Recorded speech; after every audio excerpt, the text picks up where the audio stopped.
ocean of memories.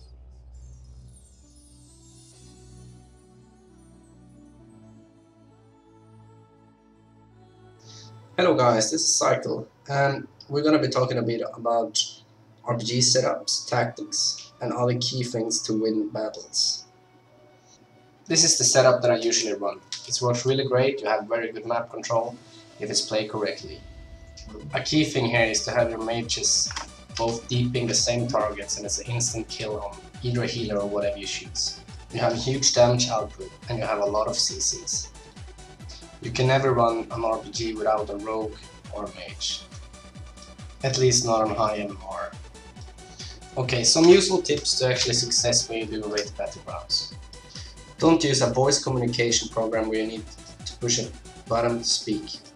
That will just be slow and ineffective for your CCs.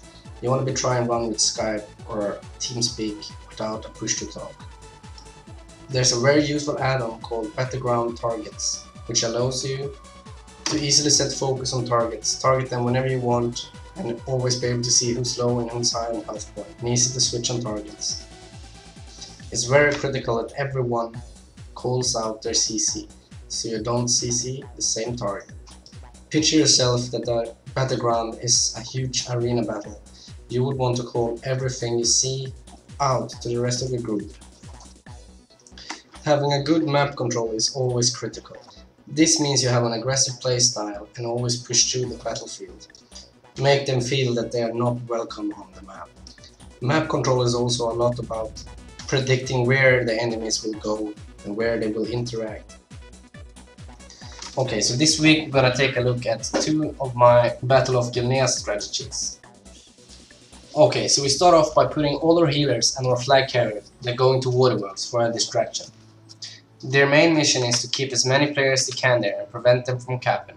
As long as the warrior stays alive, there should be no reason for them to get the cap.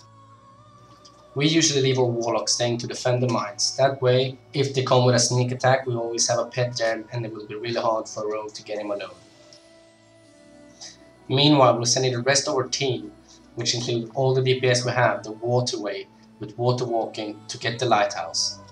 Once we reach there, we don't CC anything, we surge everything we see down. In most cases, we also send a rogue further across the map to slow incomings from waterworks. Okay, so we are now controlling both mines and lighthouse. That means the most pressure is obviously going to be on lighthouse in most of the cases. Soon as we get the lighthouse cap, everyone from waterworks is disengaging to different locations. We're usually sending two healers and a tank to lighthouse. And the other healer, as you can see in the black, he's going overlook, so he's ready to help out both at lighthouse and mines. Now it's all up to you, now you just need to defend this. Always have someone assigned disengaging to mines if it's needed. Okay, here's the second tactic that I will give you today. Let's say you played against a team and you use the previous tactic that I gave to you. You get to face the same team on the same map. Then this tactic is the perfect way to go. Same thing again, you're using your warlock, mage, hunter to defend the mines.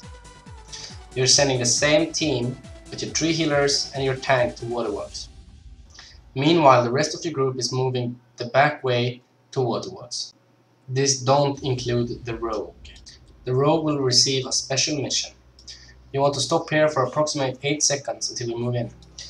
They have absolutely no idea where you are now.